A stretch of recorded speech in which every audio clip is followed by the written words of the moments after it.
Assalamualaikum warahmatullahi wabarakatuh. Waalaikumsalam warahmatullahi Selamat wabarakatuh. siang. Selamat siang, Bu. Nah, kita ada di pertemuan pertama dari mata kuliah metode numerik ya. Nah, metode numerik ini pesertanya cukup banyak, ada sekitar 86 orang. Nah, nanti kita belajarnya itu berkelompok. Nah, berkelompok secara daring nanti berkelompoknya melalui di e-belajar ya. Jadi nanti pada e-belajar itu nanti disediakan membentuk kelompok. Kemudian nanti tugas-tugas yang tersedia di sana itu hanya bisa diakses oleh orang-orang yang berada pada kelompok itu. Nah, itu nanti rencananya seperti itu. Nah, kalau misalkan tugas dari masing-masing kelompok itu sudah selesai, baru nanti kelompok yang lainnya itu bisa melihat jawaban dari masing-masing kelompok, atau mungkin setelah dipresentasikan baru diskusi yang tertutup tadi untuk masing-masing kelompok itu nanti terbuka. Saya tampilkan dulu kontrak kuliahnya. Kontrak kuliahnya sudah ada di e-belajar. Nah, jadi materi yang akan kita pelajari di metode numerik ini sebenarnya sangat banyak sekali ya. Nah, ini dimulai dari Galat, Garrett Tyler, Garrett McLaurin, ini hanyalah pendahuluan saja sebenarnya. Nah, kita yang belajar sebenarnya itu ada di solusi persamaan nonlinier. Nah, di sini itu metode yang dipelajari pada metode numerik, itu metode-metodenya. Tapi tujuannya itu adalah sama. Jadi tujuannya itu untuk mencari suatu penyelesaian atau solusi dari beberapa persamaan nonlinier dengan cara metode iterasi tidak tetap bisa, metode posisi palsu bisa, bagi dua bisa. Jadi langkah-langkah yang ada di tiap-tiap metode ini nanti yang berbeda. Itu yang kalian pelajari di langkah-langkah itu. Nah, untuk hasilnya itu pasti sama. Jadi bukan sama sih sebenarnya, tidak sepenuhnya sama. Tapi ada yang sama, ada yang mungkin mendekati hasilnya. Nah, pada metode numerik kita lebih banyak ke belajarnya di cara-cara penyelesaian. Kemudian nanti ada dari solusi persamaan linier. Nah, ini nanti juga ada beberapa metode yang ada di sana. Metode Gauss-Jordan. Ini sudah dipelajari sebenarnya di aljabar linear matrik ya. Mungkin Gauss-Jordan sudah dipelajari. Kemudian eliminasi substitusi itu juga bisa menggunakan ini. Nah, kalau eliminasi sama substitusi itu kan persamaan-persamaan untuk dua persamaan atau tiga persamaan. Nah, kalau pada metode numerik nanti yang dipelajari itu persamaannya sudah lebih dari tiga. Tapi sebagai latihan, nanti yang kita kerjakan ialah soal-soal yang sederhana terlebih dahulu. Nah, ini adalah materi-materi yang kita pelajari. Di sana sudah saya cantumkan juga submaterinya. Jadi sub-sub materi yang ada di sini ini nanti itu akan dipelajari oleh masing-masing kelompok. Jadi ini nanti saya bentuk kelompok, di sini materinya ada 5. Berarti kalau pesertanya 85, berarti kemungkinan ada 2 atau 3 kelompok yang membahas materi yang sama. Jadi mungkin kelompok 1 dia nanti mengerjakannya worksheet-nya yaitu metode iterasi titik tetap. Kelompok 2 mengerjakan worksheet yang metode posisi palsu. Jadi nanti disediakan worksheet-worksheetnya, kemudian kalian mengerjakan sesuai langkah-langkah yang ada pada worksheet itu. Nah, itu tiap-tiap kelompoknya. Kalau sudah selesai, tiap-tiap kelompok mendiskusikan masing-masing worksheet-nya sendiri, masing-masing worksheet-nya, nah itu nanti dipresentasikan. Nah, untuk presentasi biasanya cukup diwakili oleh 1 orang dari kelompok itu. Nah, kemudian baru dibukalah forum diskusi yang tadi sebagai bahan diskusi masing-masing kelompok nanti dibuka oleh untuk semuanya. Nah, kurang lebih kuliahnya seperti itu untuk materi mata kuliah metode numerik. Nah, ini nanti sebelum UTS itu materinya sampai solusi persamaan linier. Kemudian nanti setelah UTS itu ada interpolasi, ekstrapolasi, regresi. Nah, regresi ini sebenarnya udah dipelajari di mata kuliah statistika. Cuma bedanya kalau pada mata kuliah statistika, regresi yang kita pelajari hanya regresi linear sederhana. Tapi kalau pada metode numerik, ini nanti ada beberapa macam regresi yang bisa kita pelajari. Ada berganda, ada model laju pertumbuhan jenuh, ada eksponensial. Nah, ini lumayan banyak. Kemudian ada materi diferensial numerik. Diferensial ini sama aja dengan materi turunan ya. Kalau mungkin secara analitik, nah itu kita menurunkan itu misalkan gini, X kuadrat, itu turunannya berapa? Ada yang masih ingat materi turunan? 2X, Bu. 2X, Bu. Iya, 2X. Nah, kalau pada matematika analitik, nah itu kan namanya matematika analitik ya, kalau kita menurunkan seperti itu, dari X kuadrat menjadi 2X. Nah, nanti kalau kita secara numerik, nah itu kita menggunakan beberapa metode, tapi sebenarnya sama ya, tujuannya ialah untuk mencari turunannya, cuma kita menggunakan cara secara numerik atau cara-cara yang nanti hasilnya itu mendekati nilai analitik. Nah, biasanya numerik, jadi nanti itu dibedakan menjadi dua, perhitungan numerik sama perhitungan analitik.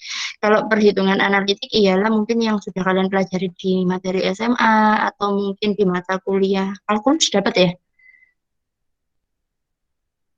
Dapat kalkulus nggak? Di kurikulum baru nggak ada, Bu. Oh, mungkin matematika diskrit ya namanya. Oh, iya, sudah, Bu, kalau itu. Nah, cara-cara yang dijelaskan di matematika diskrit itu namanya adalah cara analitik. Jadi dia bisa menyelesaikan fungsi-fungsi atau persamaan-persamaan yang bentuknya sederhana. Nah, saat kita memasuki fungsi-fungsi atau persamaan yang mulai rumit atau mulai kompleks, nah kita menggunakan cara secara numerik. Nah, cara secara numerik itu biasanya fungsinya sudah eksponen pangkat X atau mungkin eksponen pangkat 2X. Nah, itu yang nanti kita selesaikan. Tapi tetap karena kita masih belajar, jadi nanti contoh-contoh yang kita gunakan di awal-awal itu ialah masih soal-soal yang sederhana. Jadi biar kalian bisa membandingkan, oh kalau secara analitik saya pakai cara ini hasilnya seperti ini, kalau pakai cara numerik hasilnya seperti ini. Ternyata hasilnya itu sama saja dan atau mungkin mendekati. Nah, cuma nanti fungsi kedepannya nanti pada metode numerik itu nanti ialah tujuannya untuk menyelesaikan fungsi-fungsi atau persamaan yang lebih kompleks.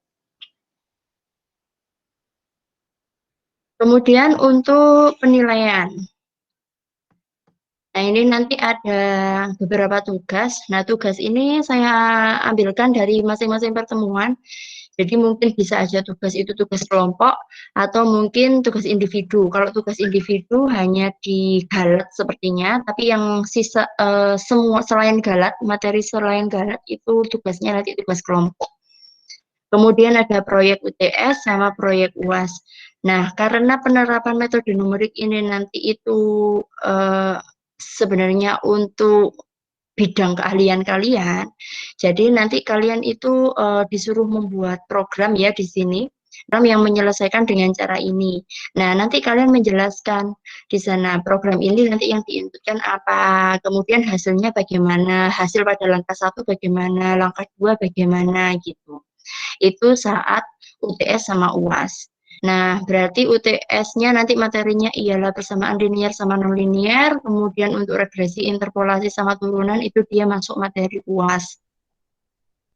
Jadi nanti keduanya sama-sama presentasi, gitu ya.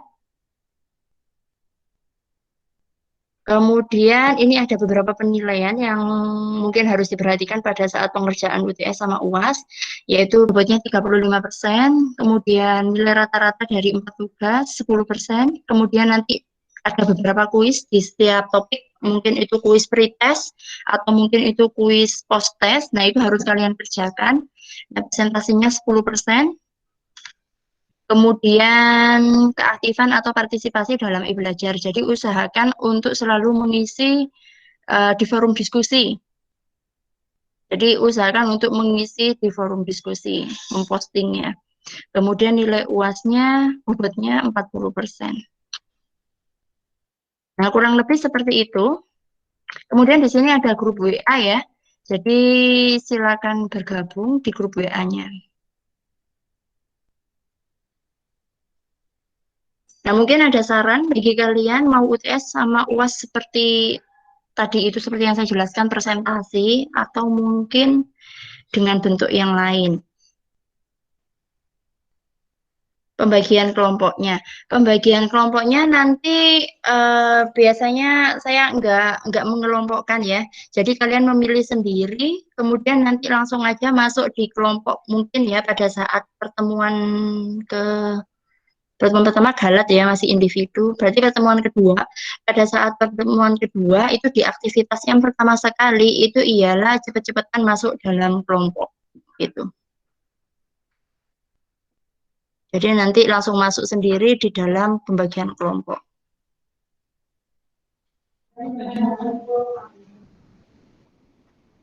Satu kelompok berapa orang? 88 orang ya. 88 orang itu saya hanya butuh 5 topik.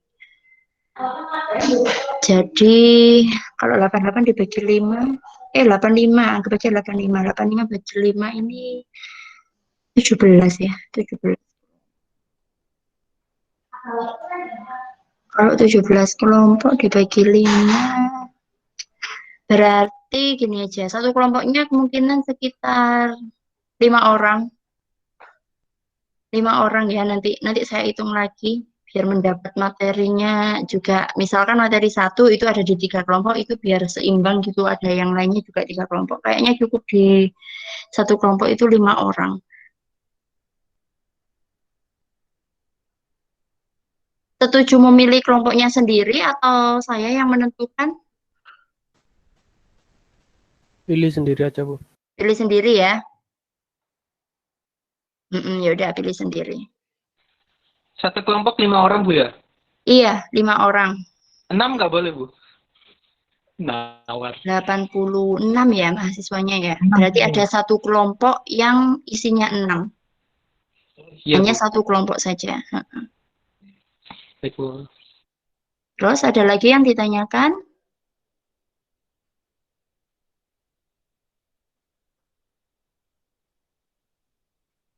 Karena kuliah kita daring, jadi diusahakan itu ya, kalian mengikuti setiap aktivitas yang ada di e-belajar. Karena saya menilainya ya dari apa yang kalian lakukan aktivitasnya di e-belajar. Jadi kalau misalkan waktunya ngisi forum diskusi, ternyata kalian tidak memposting. Nah, itu nanti kemungkinan nilainya 0. Jadi kalau di rata-rata dengan yang lainnya, nanti rata-rata kalian semakin kecil.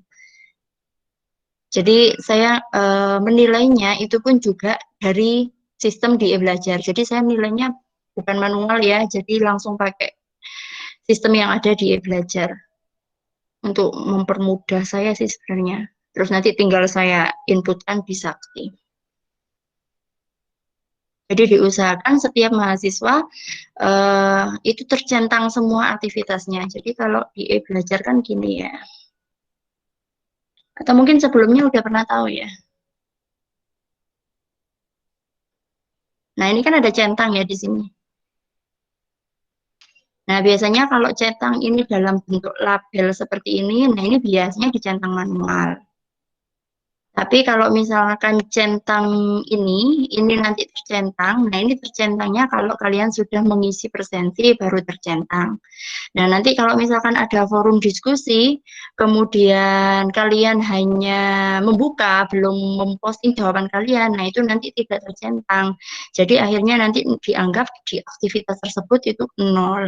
Jadi usahakan semua aktivitas nanti di e-belajar dari awal sampai akhir, itu punya kalian tercentang semua.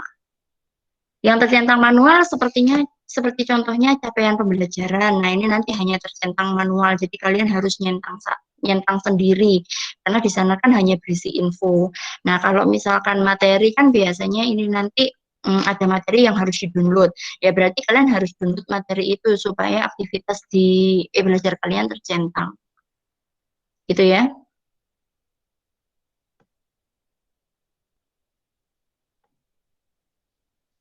Ada lagi yang ditanyakan? Atau mungkin ada saran untuk UTS sama UASnya. Ini ada yang bilang UTS sama UAS project ya. Nah, itu kendala saya tadi. Kalau misalkan pengennya saya sih UTS sama UAS memang project ya. Jadi biar tahu metode-metode yang kalian pelajari itu kalian bisa menerapkannya. Tapi berhubung karena ini online dan mahasiswanya lumayan banyak. Nah, kalau misalkan kita buat presentasi, nah ini butuh waktu yang cukup banyak. Nah, itu kendala saya di sana.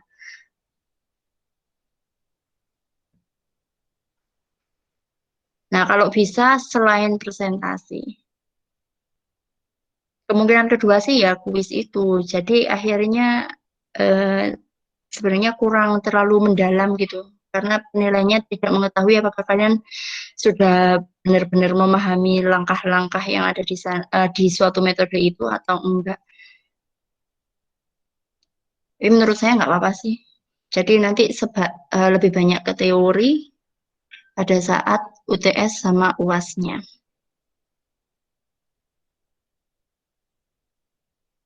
Mungkin ada saran mau UTS sama UAS apa? Mungkin selain kuis atau mungkin selain project.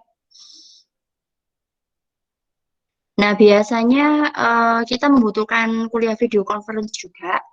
Nah, video conference-nya nanti ialah biasanya setelah ini, setelah materi berkelompok. Kalau saat materi kita berkelompok atau berdiskusi kelompok itu hanya melakukan aktivitas di forum diskusi ya.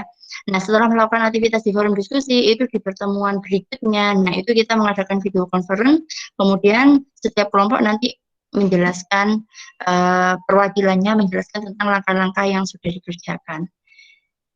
Jadi kayaknya baru video conference itu di minggu ini 1 ya, besok ini berarti Galat, keempat kayaknya. Mungkin Galat nanti video conference, tapi kan itu nanti tugas individu, belum berkelompok. Nah, pertemuan ketiga kita sudah mulai berkelompok, pertemuan keempat kita video conference untuk menjelaskan yang sudah didiskusikan di kelompok itu.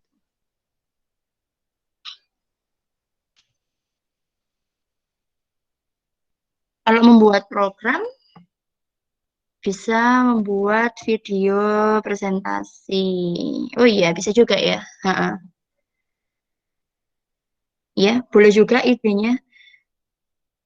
Cuma saya nggak bisa bertanya ya jadinya ya. Jadi nanti yang dinilai adalah videonya. Tapi saya tanyakan dulu ke yang lainnya, setuju seperti itu apa enggak?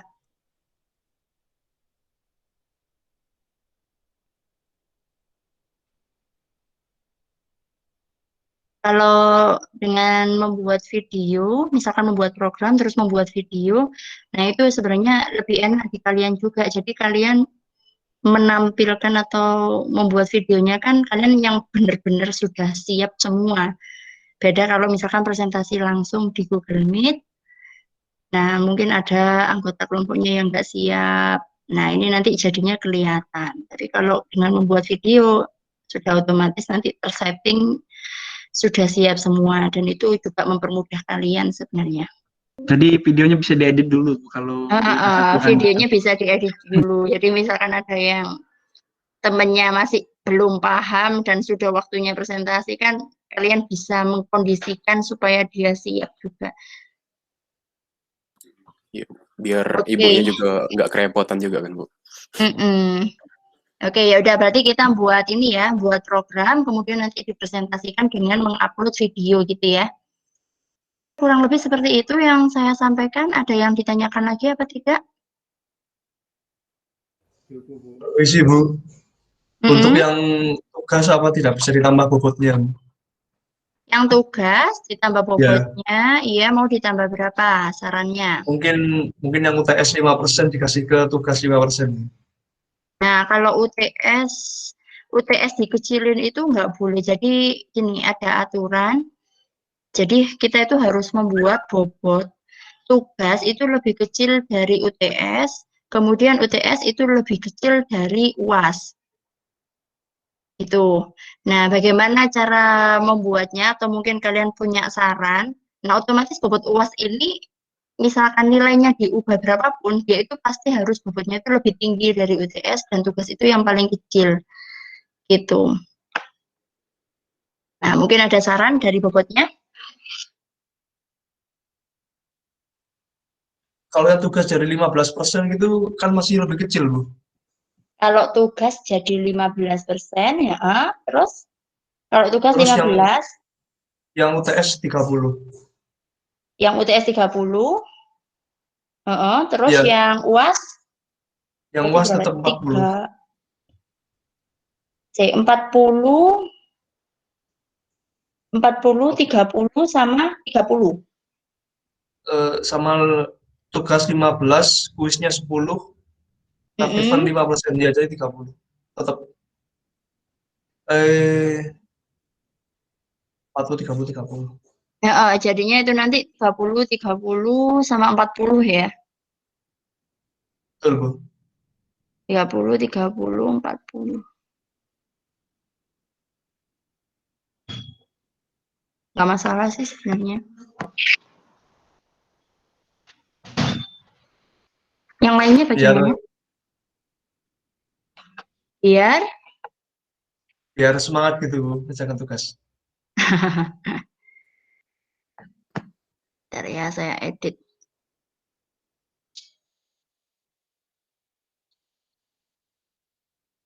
Atau mungkin keaktifan atau partisipasi dalam e-belajar ini nggak usah aja.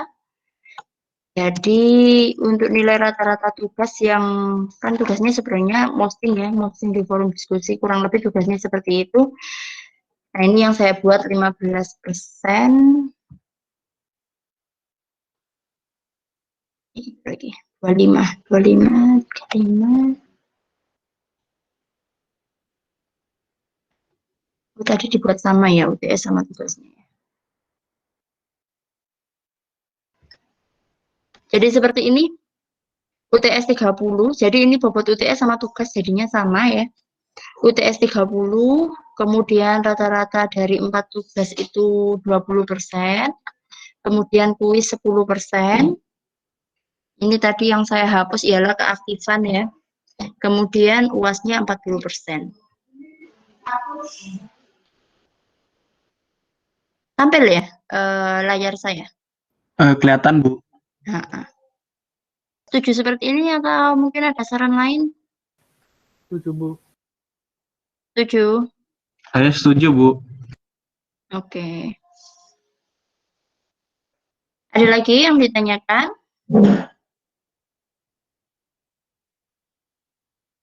Materi diberikan setiap minggu ya, Bu. Oke, untuk materi nanti untuk saya menjelaskan itu nanti akan jarang sekali karena saya sudah ada worksheet ya. Jadi worksheet itu nanti tersusun langkah-langkahnya itu bagaimana.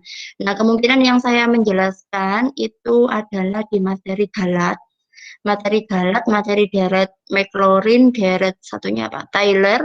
Nah, itu saya menjelaskan itu pada pertemuan pertama. Kemudian nanti pada pertemuan kedua, itu nanti saya berikan materi, yaitu berupa worksheet. Di sana lengkap sama langkah-langkahnya, tabel apa yang kemudian apa yang akan kalian cari. Nah, itu dikerjakan secara berkelompok dari hanya membaca worksheet itu. Nah, kemudian nanti saat kalian mempresentasikan, nah itu kan kita video conference, itu di pertemuan berikutnya, tapi di materi yang sama. Di berikutnya materi yang samanya berarti pertemuan berapa tadi? 1, 3 ya, di pertemuan ketiga, nah itu kita video conference. Nah, di sana baru saya mengkonfirmasi, oh iya ini jawabannya si ini benar, yang ini kurang tahap yang ini. Nah, di sana saya mengkoreksinya pada saat kalian menjelaskan perwakilan dari kelompok. Atau mungkin juga karena ini mahasiswanya banyak, mungkin ada 3 kelompok yang materinya sama. Nah, yang presentasi 1 orang, tapi 2 yang lainnya menanggapi dari hasil pekerjaannya. Mungkin juga sama kan hasilnya, atau mungkin juga berbeda. Kalau berbeda ditunjukkan di mana. Nah, nanti kurang lebih saat kita melakukan video conference yang tiap-tiap masing hasil diskusi itu kurang lebih seperti itu. Jadi kita nanti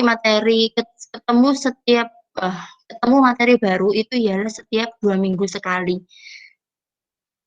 Karena untuk satu materi kita butuh 2 minggu. Satu topik ya maksudnya, satu topik materi itu kita butuh 2 minggu.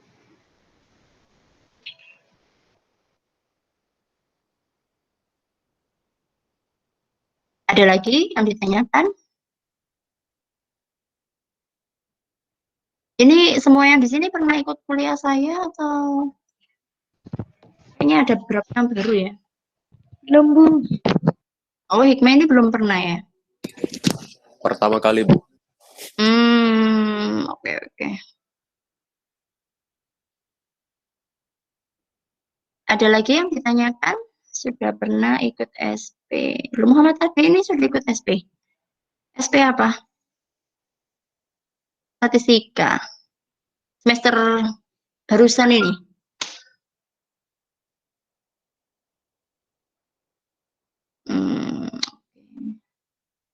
Terus ada lagi yang ditanyakan?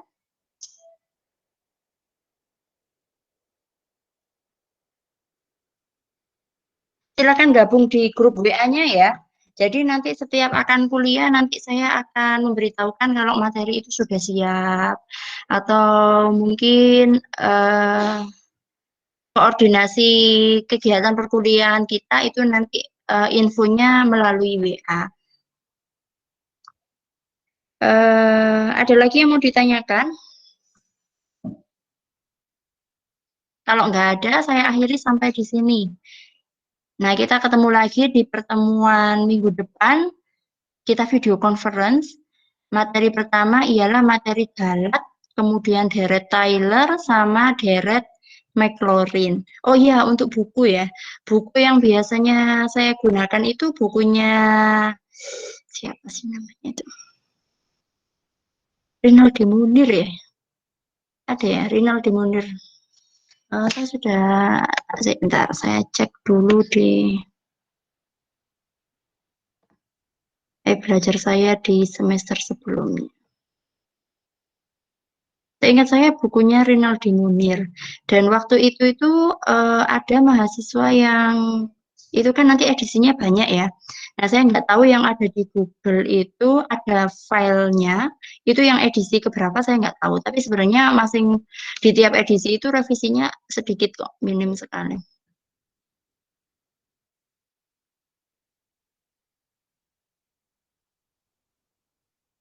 Jadi kalau kita pakai bukunya Rinaldi Munir ini lumayan mudah untuk dicerna jadi bahasanya itu bukan bahasa matematika ya.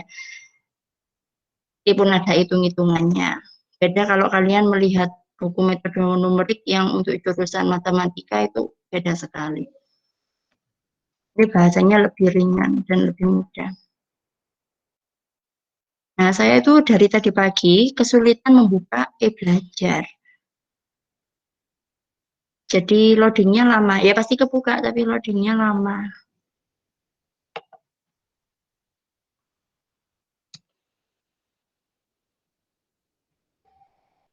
Oke, nanti kalau misalkan saya sudah nemu filenya, atau mungkin kalian mau mencari juga silakan.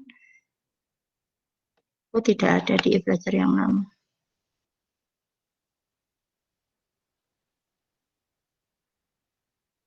Nah, jadi kalian silakan mencari, atau nanti mungkin kalau saya sudah menemukan filenya, saya berikan ke kalian buku referensinya.